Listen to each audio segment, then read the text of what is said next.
Статистические данные показывают, что большинство нападений казуаров фактически совершались в целях самообороны, но они вполне могут убить собаку, распотрошить ее своими огромными когтями, и даже были слухи, что они убивали маленьких лошадей.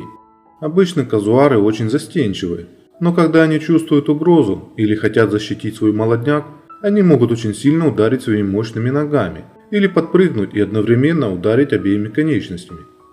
Существует три вида казуаров – южный, северный и карликовый. Южный казуар – это одна из самых крупных птиц на планете, только ее родственники эму и страус превосходят в размерах. Это единственная птица в мире с интересным видом защитной брони – шлемоподобным гребнем, который защищает ее голову, поскольку они часто бегают сквозь плотные кусты тропического леса.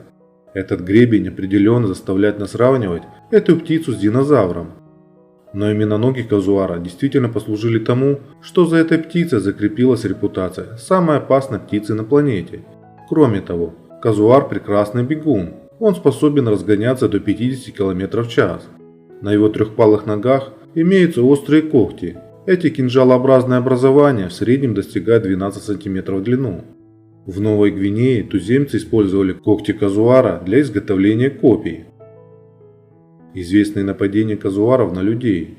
Время от времени смотрители за животными в национальных парках в Австралии получают отчеты о нападениях казуаров на туристов, но все случаи были со счастливым концом.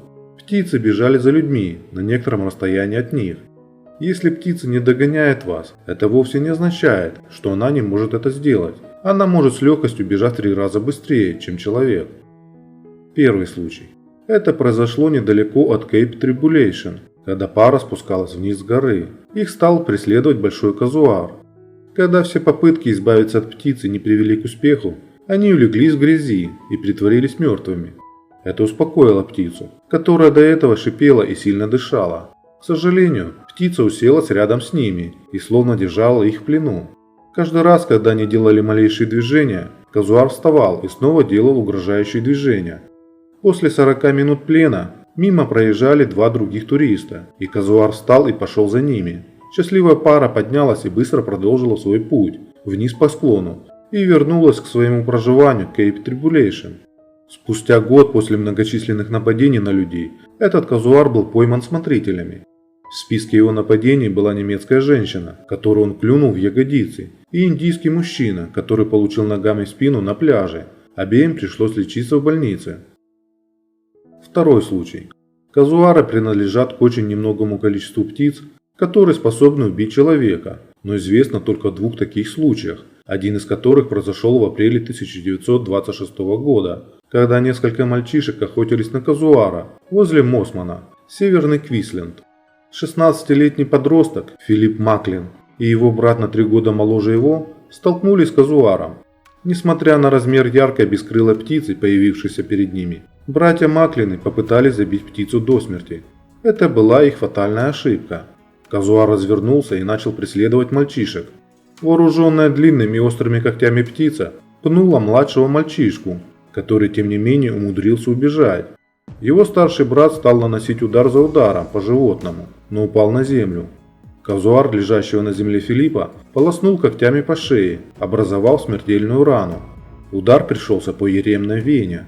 Мальчик самостоятельно поднялся и побежал, но через короткое время умер в результате разрыва кровеносного сосуда на шее.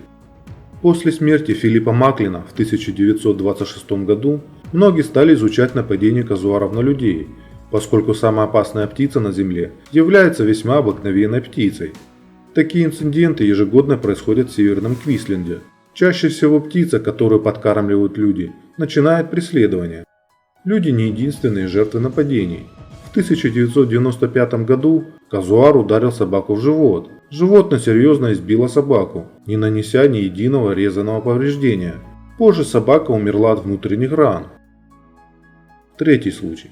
13 апреля 2019 года власти Флориды сообщили, что казуар убил своего 75-летнего хозяина Марвина Хайеса на его собственности возле Гейнсвилла, после того, как он упал на землю. По всей видимости, птица атаковала его своими когтями. Похоже, это произошло случайно. Насколько я знаю, джентльмен находился рядом с птицей и в какой-то момент упал.